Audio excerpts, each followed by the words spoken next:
Mystery of the Senses.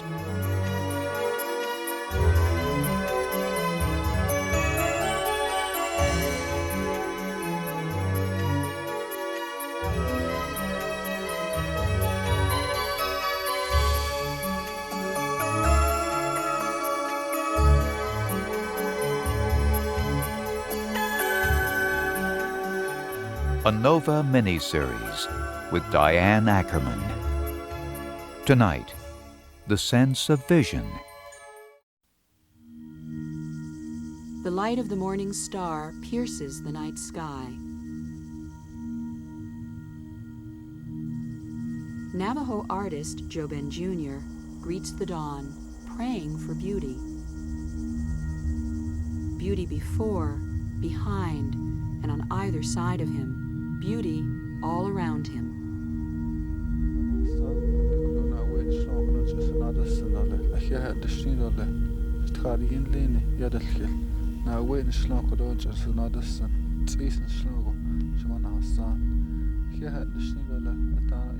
The sun rises, rinsing the world with color.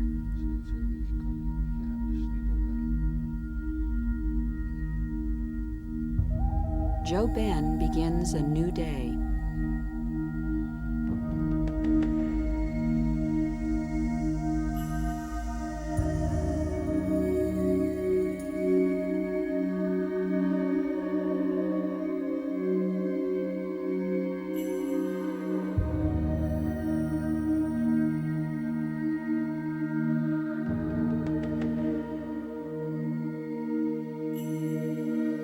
A painting like this takes months to create. It's a mosaic of sand, laid down grain by grain. Sand painting comes from a Navajo ritual centuries old. Traditionally, it's part of a healing ceremony.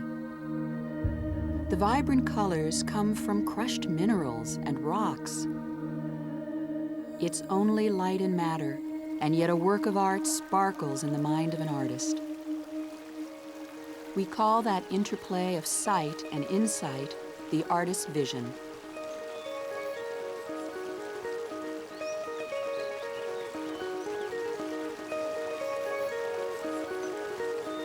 We all see the world in many ways. We record the sheer spectacle of life, and we create private images in the imagination. Some mornings I walk by a river near my home in upstate New York. Light and water fill my eyes in such delicious ways as I explore the mystery of vision. But how does the rich tapestry we see come from light, our eyes, and the secret workings of the brain?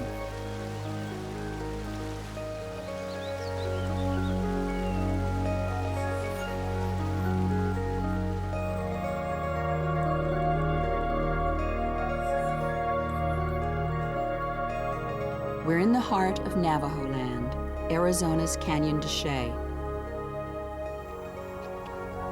This morning, Joe Ben is searching for colors for a new painting. He spent years training his eyes to read the cliffs.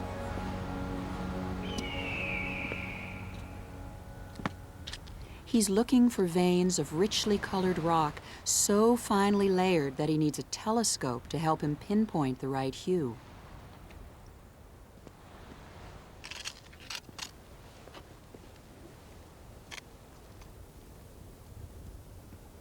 What I'm looking for is trying to locate some blue.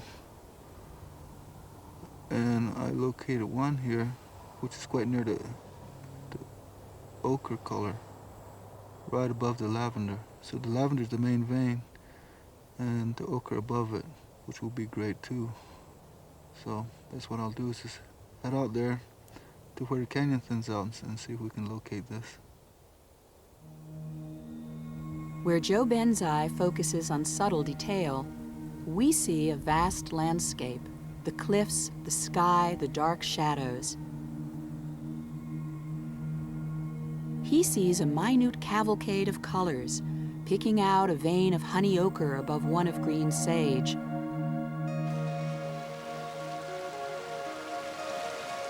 But despite such different visions, we all see in the same way. Light is what allows us to see, and the biggest source of light is our local star, the sun. No wonder we love bright days. We depend on the sun for warmth, energy, and the gift of vision. It's light bouncing off these rocks and this running water that travels straight to my eyes. But how does the light become what my eyes are actually seeing? Light is a very queer business. Frankly, nobody really understands it properly, and the reason is it's not like anything else. It's unique. It looks as if it's made of waves. It also looks as if it's made of particles, like little bullets. It's both particles and waves. Nothing else is like that. The second thing about light is this: although it makes us see, it activates the eye. The seeing behind the eye is completely different from the light that reaches the eye. We call the light that reaches my eye from the sun white light. But actually, it contains the whole palette of colors. A prism sets them free. Red through orange to yellow, green, blue, indigo, and violet.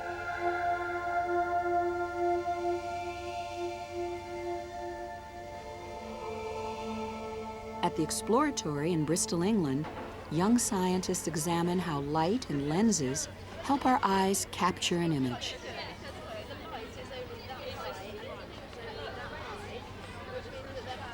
It's fascinating to experiment with light.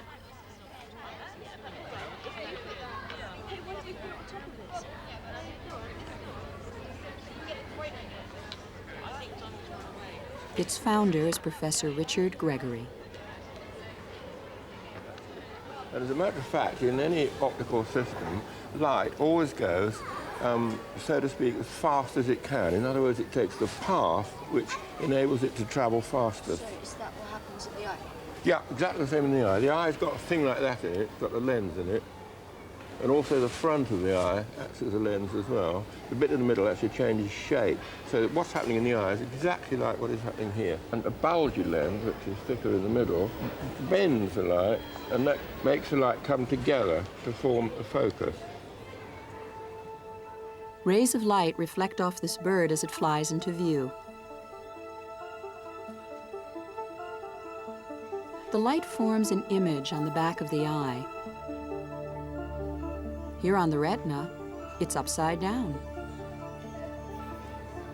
But the eye itself is only sensitive to 3 colors, red, green, and blue, and these are signaled to the brain, and it's the mixtures of the red and the green and the blue signal to the brain, which gives you all the colors that you can see.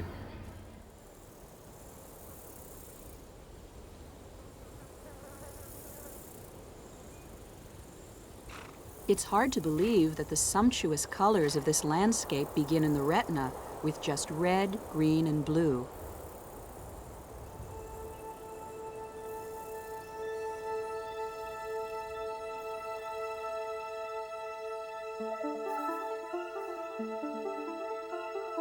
But it's in the retina where light waves are transformed into electrical signals. Instantly, these signals rush into the brain along the optic nerve. Other signals carry cues about form, depth, and motion.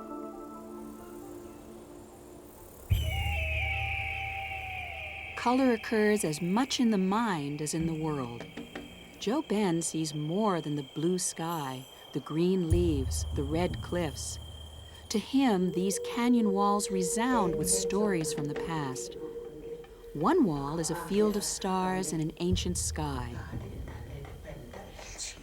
An elder, Annie Kahn, teaches him to see where the past and the present meet.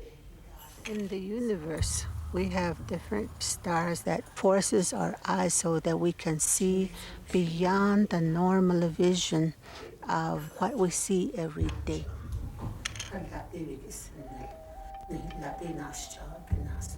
Ceremonial sand painting requires a lifetime apprenticeship.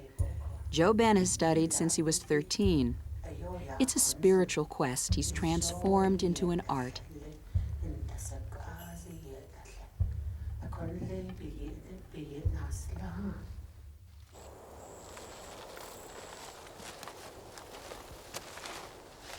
He begins by searching for just the right morsels of color.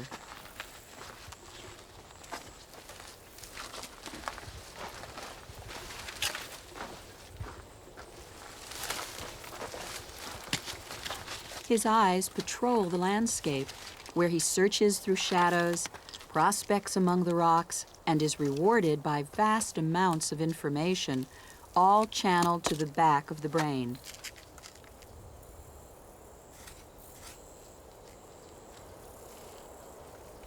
Back of your eye has nerve cells that are sensitive to light. When they get struck by the light, they convert the light to nerve impulses. Those travel back into your brain until they finally get to the cortex. Okay?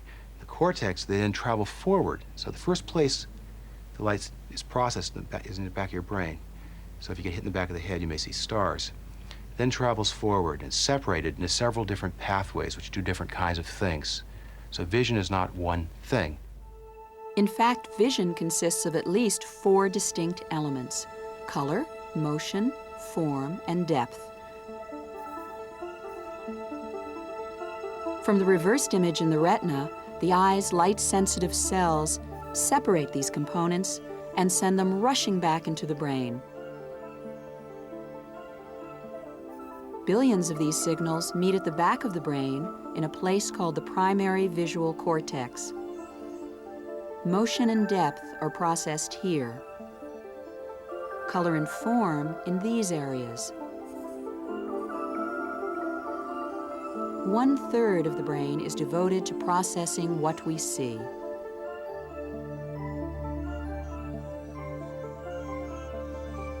In the end, the brain somehow creates a single perception, but it is a mystery how.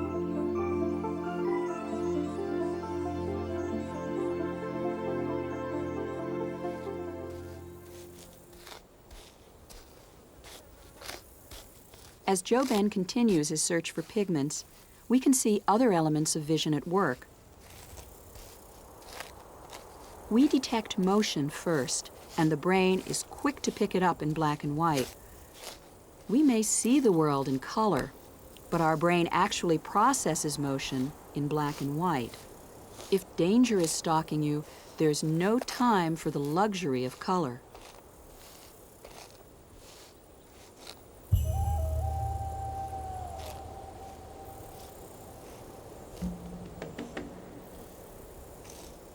Another pathway in the brain handles shape or form.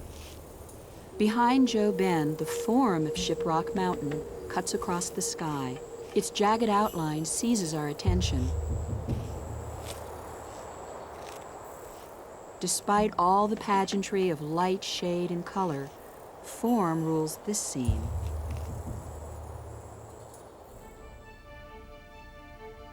You can see the interplay of form and color when you look at this lovely watercolor by Picasso. The color seems to cling to the contour Picasso has drawn. But when you take the outline away, it's hard to make sense of the picture at all. Here, form is easier to interpret than color. Another aspect of vision is the perception of depth.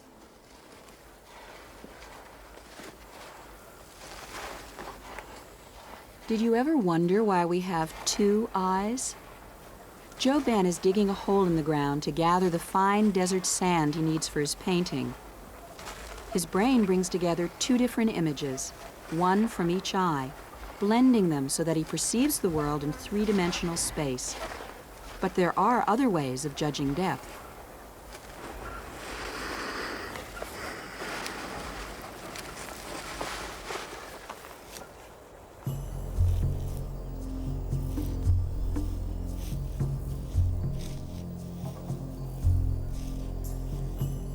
As Joe Ben moves away, his eyes adjust to distance. Here, a plant seems huge because it's close. The mountain small because it's far away. This is what's called perspective, and artists use it to convey a feeling of distance.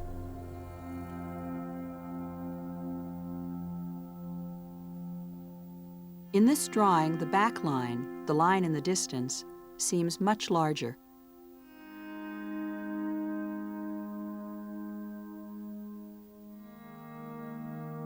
But as we move them, we see the two lines are exactly the same size. We can be fooled by perspective, so we need additional evidence to make our way in the world.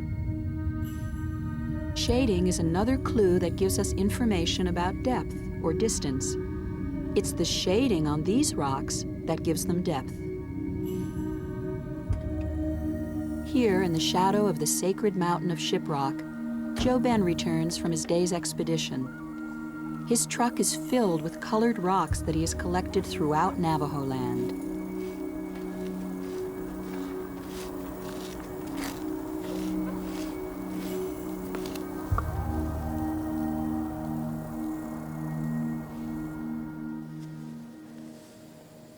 He spreads a canvas of earth tones, finely textured sand typical of this region.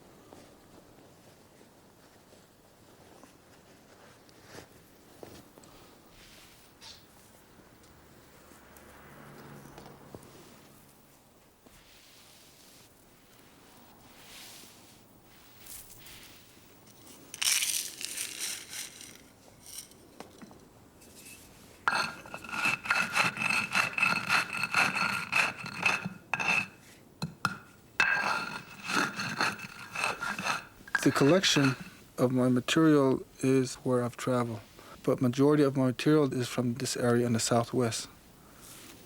These materials came to be this color or this texture or hardness or softness by natural phenomena, natural happenings as far as heating, pressure, cooling. And through these natural processes, they stored these energies. And due to these stored energies, we are able to perceive color in them. We are able to feel texture in them. And a lot of times you are able even to taste. And some material have odor to it. As an artist, JoBen uses all his 5 senses to sift through his materials and begin to create.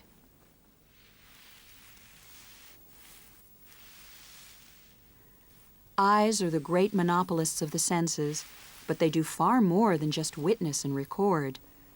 We see everything in a halo of meaning. Forming an image does you no biological good. That's not perception. Perception is extracting meaning from the image. Although it feels like you've just got a picture, you're really doing much more than that. That's what fooled computer vision people for so long. They thought it would be trivial to make a machine that could see. It turned out to be almost impossible. It's taken them decades to get a machine that can drive along a road and not drive off of it, because it turns out that seeing is much more than we thought it was. It isn't just a high-quality image. As you're moving about the world, you're not just seeing patches of color and texture, you're seeing objects. The world's meaningful. When we talk about meaningfulness, what we're really talking about is your ability to enter memory from previous encounters with objects and identify that something you're seeing now that's red and a certain shape and a certain size, in fact, corresponds to something you saw before that you've got stored in memory. As soon as you do that, it's no longer just a red, round thing of a certain size, it's an apple. And you know it's got seeds inside even though you can't see them. The reason that you know it's got seeds inside even though you can't see them right now is because in memory, you've got stored information about things like that you learned at previous times you encountered them. So if you think about, say, recognizing my face, if you just take a picture of my face, and then you've got a memory of my face somewhere in your memory bank, and what you want to do is know if what you're looking at is the same as what you remember. What are the important parts of this image that you're looking at? Few sights mean more to us than the face of a loved one. But what happens when that meaning is lost? 4 years ago, Robert Brodston of Montezuma, Iowa, had a stroke. His eyes are fine, but his brain is damaged. He can see faces, but he can't recognize them. Faces to me of my grandchildren all look very similar, and I have a hard time of telling them apart. I tell them by their hair, and also If they talk just a little bit, why, I know them by their voice. That's what I go by, is voice, more than anything. Okay, Bob, we're going to look at some pictures here. These are pictures of people's faces. Some of them you know, some of them you may not.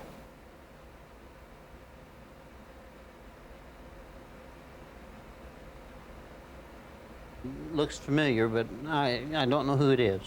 So you think it's somebody you might know? Yes, I think it might be. But you can't identify I them. can't, Do you no. have a guess?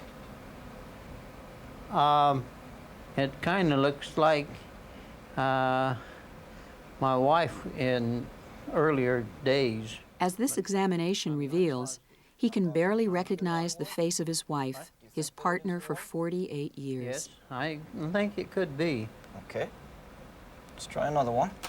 And we're going to give you an idea of what kind of process Doctors Antonio and Hannah Damasio are trying to understand the problems of patients like Robert Brodston. our patient. Now that we have seen that this patient has difficulty in the recognition of faces, it's very important to see how the brain is in this particular patient. And we're looking here at a series of reconstructions of the patient's brain that are performed with a new technology that allows us to look at the human brain, the living human brain, in 3 dimensions. Now, when you look at the external views, the outside view of the brain, you don't actually see any sign of damage. It's perfectly intact. However, when you now split the brain and look at the internal view of both the right and the left hemispheres, we see 2 areas that are the areas of damage. Those are the areas that were impaired by the strokes that this patient had. And it is because of these areas that the patient has a problem with the recognition of faces. These damaged areas make it hard to remember certain information. Do you recognize this one? I have seen that picture, that face, but I don't know who. I can't put a name with it. A few deeply embedded facial memories survive, but faces newly encountered are much more difficult to recall. Recognize this person? Yes, that is a picture of my mother. That, I can't, that face looks familiar, but I can't tell you who it is. His grandchildren are very hard to identify. It about halfway looks like one of my grandsons. What could be more important than recognizing the people we love and are loved by? I'm not sure who it is. Well, doggone, you know, you wouldn't feel bad if you can't recognize your grandson. Anybody would feel bad about it.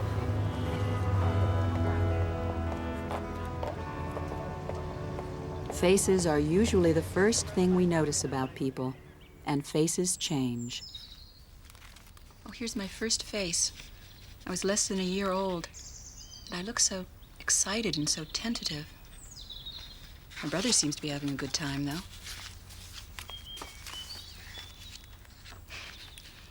I love this picture of me with the little chipmunk cheeks, and I have such a worried expression on my face.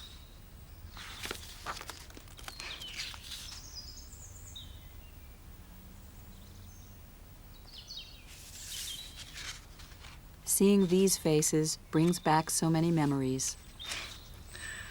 There's a picture of me in junior high school, when it was in fashion to wear headbands. And with my mom in Spain. I was wearing a mini skirt. She had her hair teased up in a beehive.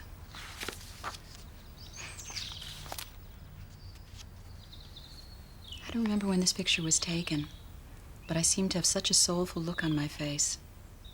I just know it was in college. Think of this as my Loretta Young look. Here I am with some women friends down at the farmer's market. Images like these stop the rush of life for a moment, so we can glimpse ourselves and all the people we cherish. But sometimes vision can be fooled. Do you see a vase or two faces? Our brain switches between the two. Here, our eyes struggle to focus, and so we experience a pulsing sensation.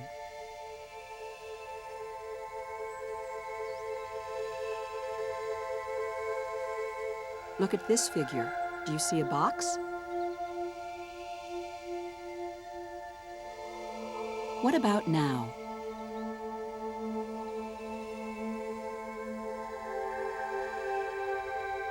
There's a visual trick at work here, an optical illusion.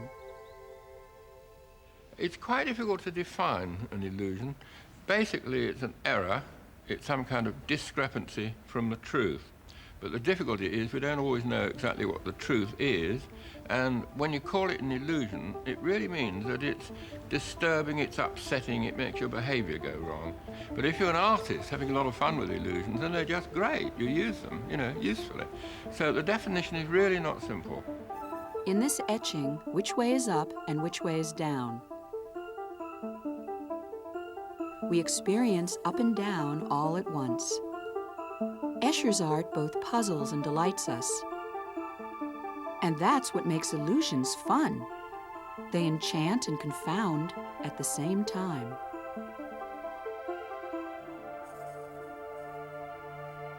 Sometimes art plays with our sense of reality. Artist Roy Lichtenstein, founding member of the pop art movement, celebrates everyday items, blowing them up so that you can see the dots of the printing press.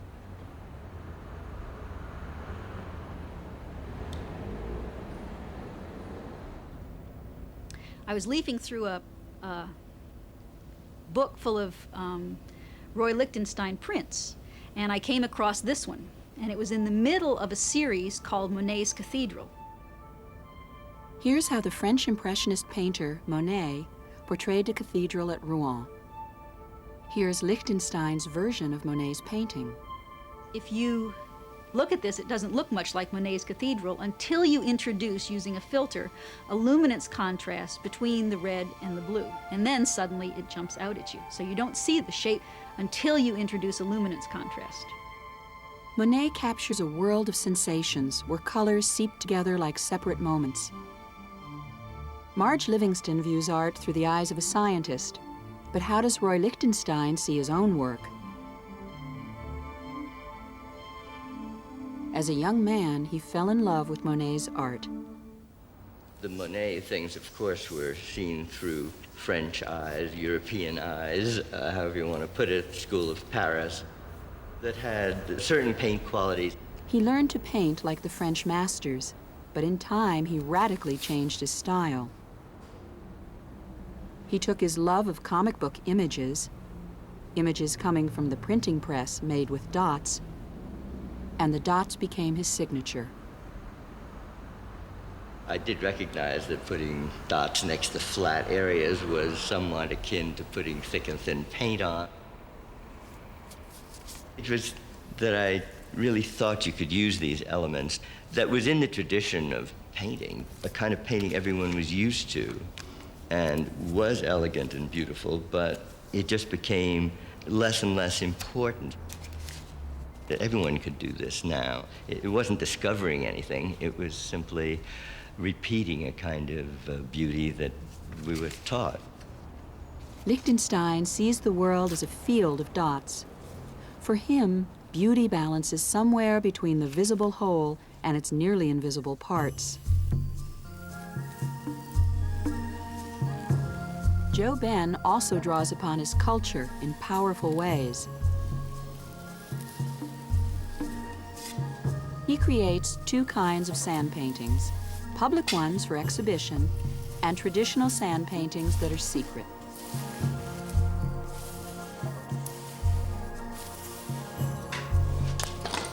As if emptying an hourglass, he pours the sands of time, nature, all creation.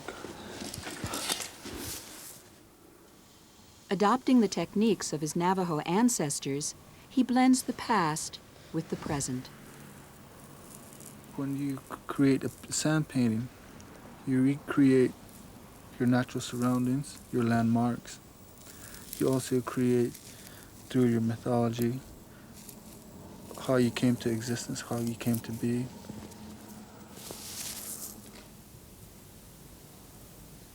You also create time, place, and you also create the universe in this.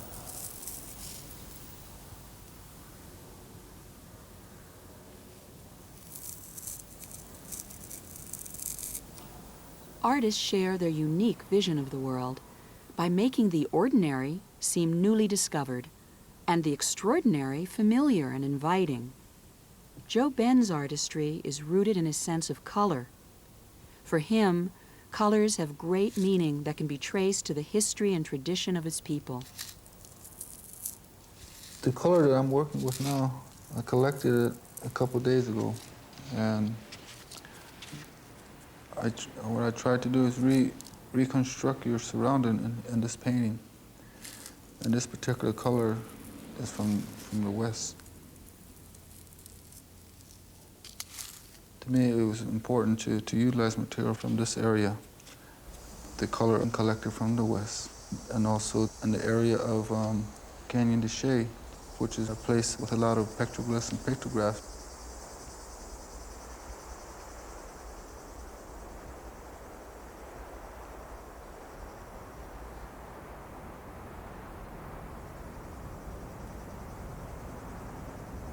This is the same material that a lot of Navajos used in their work years ago.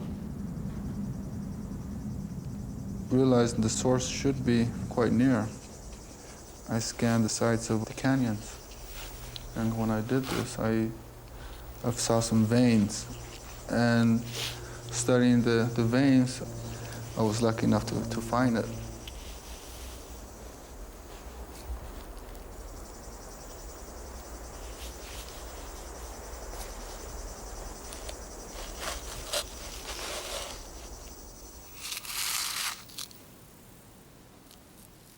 The colors that we see here, there's 4 colors, white, blue, the yellow, and the black. They symbolize or represent several things. The most important is the cycle of the day and also direction. The white representing dawn, the east. The blue representing day, the south. Yellow representing evening, the west. And black representing night, north. For Joe Ben, color is a way to convey a sense of place and time. Like him, we all see through the many lenses of our culture, personality, and upbringing.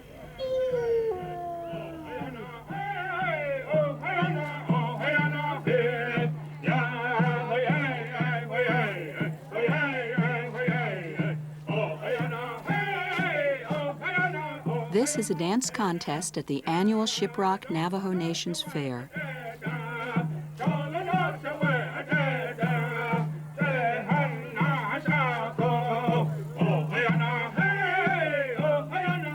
There are over 210,000 Diné or Navajo people, proudly rooted in land, clans, and traditions.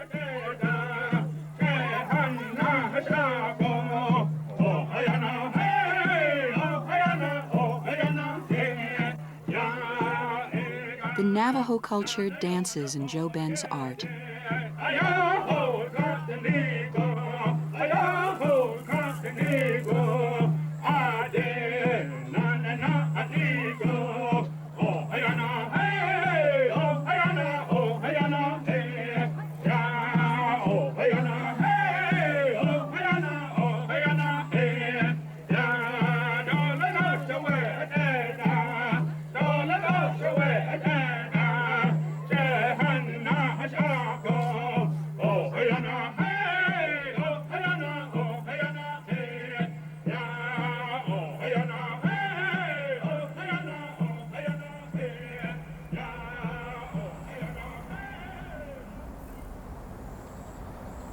When I see the pictographs and petroglyphs of Navajo, what was this person expressing here? as a culture, as a society, as a human being. Questions that artists raised hundreds and thousands of years ago. We ask those same questions, but in a different form, a different language. To me, the strength of art is to express and to explore yourself for your self-understanding. Explore the cosmos and look at that. Joe Ben is on a pilgrimage of discovery, asking questions. Questions about himself and his world, in a private language of sand and color. But there is something more, imagination. Aren't these beautiful flowers? They remind me of being 16, one summer that I spent in the Poconos. Every visual image is a tripwire for the emotions. Just look at a carpet of green grass. I bet you can remember exactly what cut grass smells like, how it leaves stains on your blue jeans, how cool and damp and smooth it feels to walk across grass, and what it's like to roll in tall grass on a hot, breezy summer day. That's imagination, the ability to present to the senses what's not really there. You can think of the back of the brain as if it's sort of like a TV screen. In perception, you got a camera. So camera's aimed at something that's outside, comes in, it's registered, the screen. Imagery, it's like there's a videotape recorder. So the camera's not working, it's not picking up what's outside, rather something you've seen previously is sort of getting replayed. But once it's replayed, you sort of see it again, and you can notice things you've never seen before, you didn't pay attention to before. Of course, there's no screen in the head or cameras recording images. So how do perception and imagery, or as we say, seeing and imagining, operate in the brain? Okay, we're going to be putting a mask on your face. All right. And it's going to be rather tight, and it's very important that you try and not move while we're taking the images. Now I know what an armadillo feels like. Dr. Steve Kosslyn designed a PET scan experiment to find out what happens in the brain when our eyes actually record an object and what happens when we simply imagine the same object. That's good. I'm just going to install the monitor. I'm at the Massachusetts General Hospital in Boston to participate in Steve Kosslyn's experiment and to view my brain at work.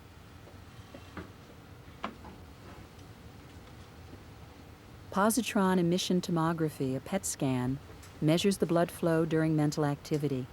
It's a good way to find out what the different areas of the brain are doing. Okay, I'm just going to put on a set of nasal cannula. This is what you'll breathe in the radioactivity with.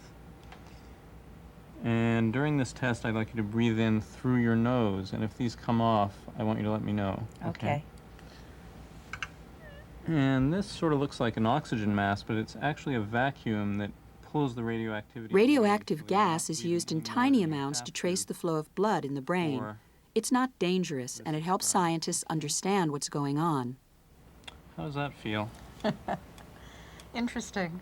Is it comfortable enough for you? Yes, it's just fine. Okay. Okay, so during this experiment, you're going to be hearing names of common objects that are going to be called out by the computer. I want you to keep your eyes closed and visualize these objects in your mind's eye. Okay? Mm-hmm. In the second part of the experiment, you'll actually be presented with these objects on the screen. So I want you to open your eyes and look at the screen. And you'll also hear names of objects called out, and these objects will be presented to you. You'll actually see them. Okay. In the first part of the experiment, I'm told to close my eyes and imagine certain objects. Once I visualize an object, I press a foot pedal to let the computer know.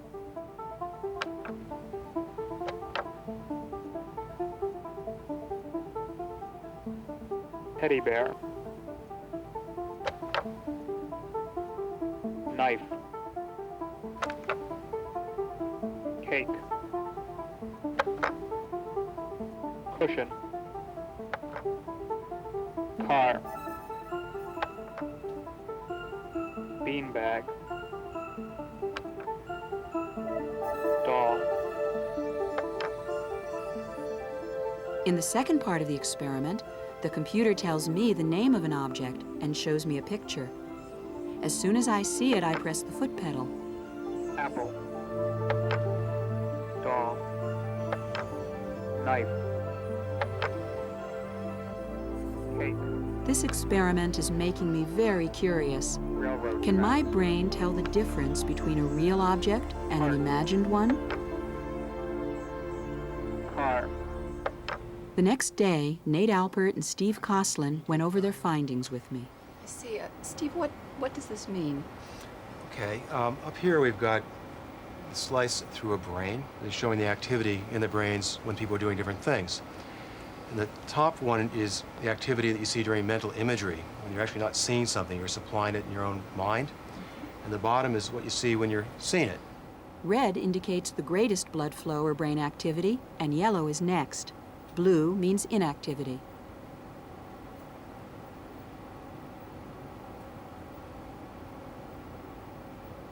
So the first thing that I think you should get out of these images is how similar these look.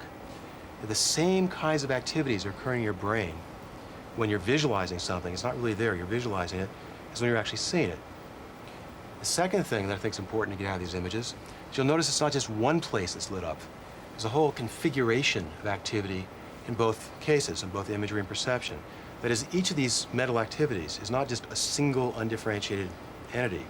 There are actually a lot of separate things that are going on and working together in your brain when you're either perceiving or visualizing. So we've been talking about vision as if it's a camera that projects onto a screen, and mental imagery as if it's a tape that gets played, videotape forming an image. But that's really too simple. It turns out that even during vision, you're getting information from memory, imagery-like information coming backwards and filling in what you're not actually seeing, fleshing out what you've glanced at. See the hand and imagine the apple. See the apple and imagine the hand. Imagination, or imagery as Steve Koslin calls it, fills in what we cannot see, but know must be there. So the line between imagining and seeing isn't so sharp. The brain is very active. We're very much active viewers. We're not just passively sitting and registering what's coming in our eyes. We're actively anticipating and filling out what we expect to see and what we know about the world, and using that to fill in what we're actually seeing. Each of us has a unique way of seeing the world, a special blend of vision and imagination, our own private museum of curiosities.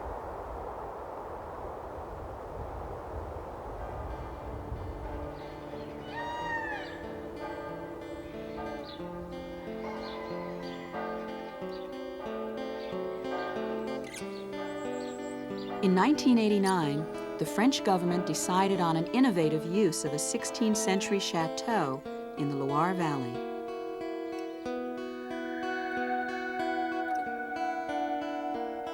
They turned this ancient castle into an art museum, placing art from Africa, the Americas, Asia, and Europe beside the castle's original collection of Renaissance art.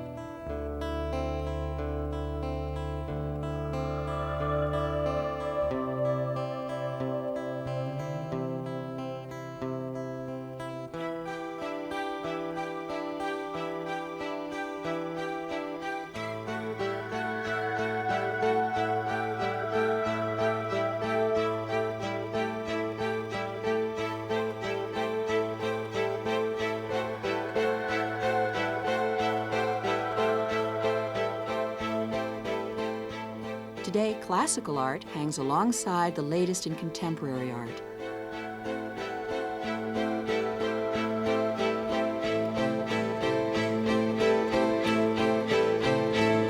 Here is a ceremonial dance mask from Nigeria. The history and spirits of the Igbo traditions highlight both the dance and the dancer.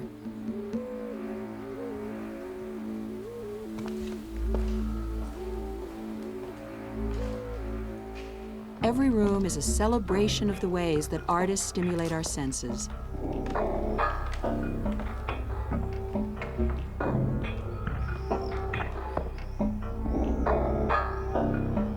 An early owner of the chateau was in charge of the horses that Louis XIV used to fight his many wars. This is his war council room. In 1993, an Italian artist added a modern twist by creating sculptures using artifacts from past wars.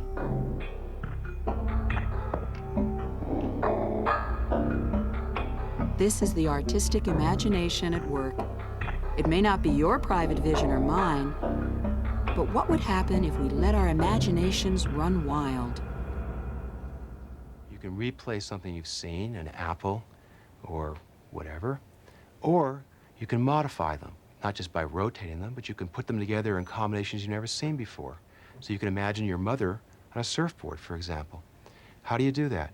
Well, you know what a surfboard looks like, so you can visualize that. You know what your mother looks like, so you can visualize her.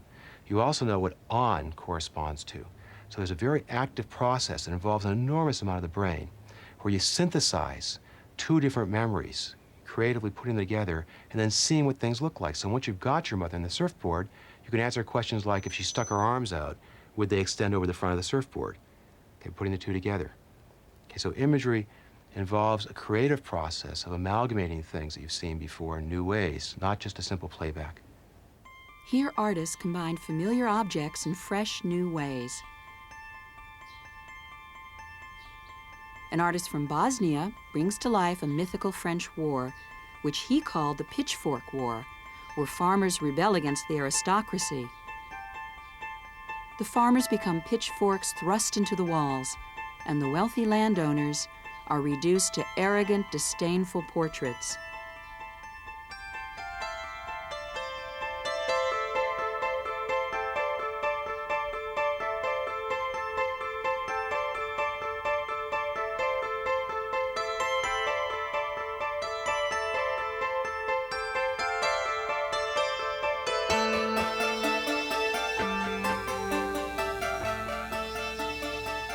One English artist doesn't use paint at all. He uses wine, a light bulb, and antique glass.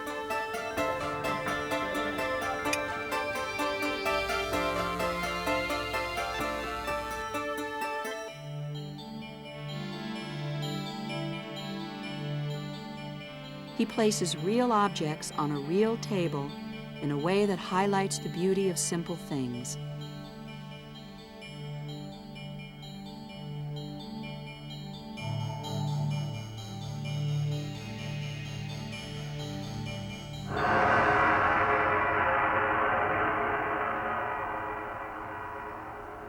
These papier-mâché monsters come from Mexico.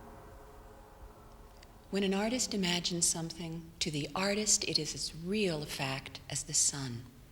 Then we look at the artwork, and on some level we understand that what we're seeing isn't real, but our brains process the information as if it were real. And so we're transported to the world the artist lives in. We feel the emotion. We enter that creation. The 20th century artist, René Magritte, wanted to shock us into seeing the world in a whole new way. Visible things can be invisible, he said. The rider hides the trees, and the trees hide her. The invisible is that which light cannot throw light on. Artists help us unlock doors to unseen worlds, worlds within and beyond ourselves, sometimes worlds of long ago. I saw pictographs and petroglyphs that was done hundreds and some thousands of years ago. One particular petroglyph was very simple. It was 5 concentric circles with a path to the center. Joe Bann incorporates this symbol into a new sand painting that will represent the cycle of human life. The white is our youth, the dawn. Blue stands for day, the middle years of our life.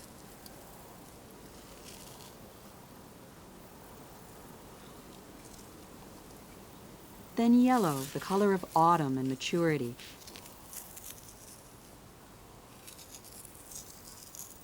Finally, we head north into the black of night, old age and death.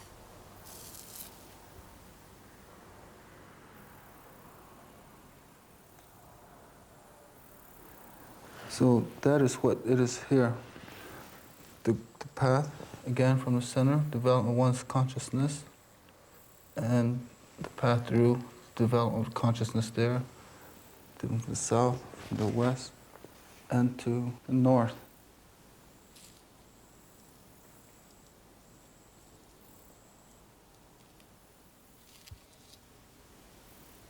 In the Navajo language, there is no word for artist.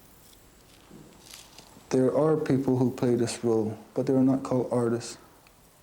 They're medicine men or spiritual people who will be able to venture and to vision, to look at their culture, to look at other cultures, interpret and reflect that back to the people. That is the role of an artist.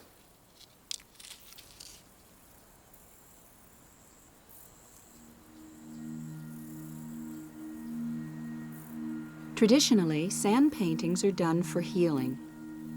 A sand painter creates stylized symbols to address a patient's imbalance with nature. During the healing ceremony, the patient sits on the sand painting to restore that balance.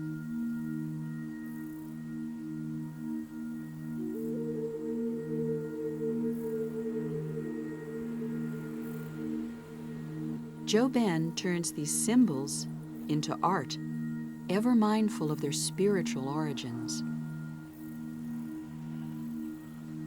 Okay, it is completed. The work is completed. I will put it away now. And the order to be putting it away will be from the east to the south, the west, and the north. So the color from the east, color from the south, from the west, and color from the north.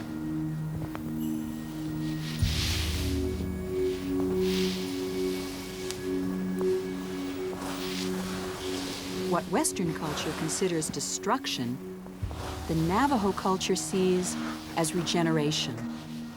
All the energies from this sand painting go back into the earth to be reclaimed. Our world becomes its richest when we take it in through our eyes, but we savor the world's beauty with all our senses.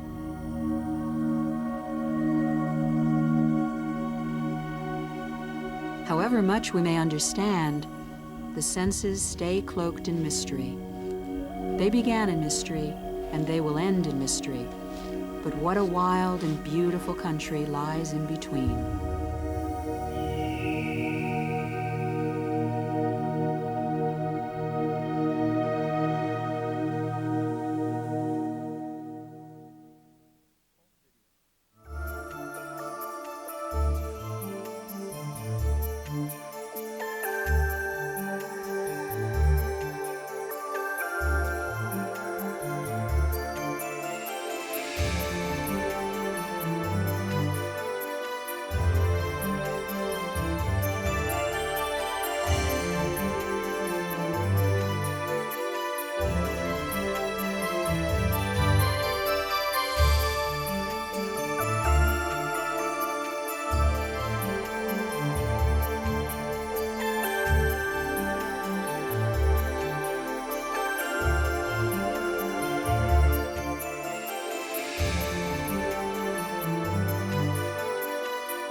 Mystery of the Senses was produced by WETA Washington and WGBH Boston, which are solely responsible for its content. A production of WGBH Boston and WETA Washington. This is PBS.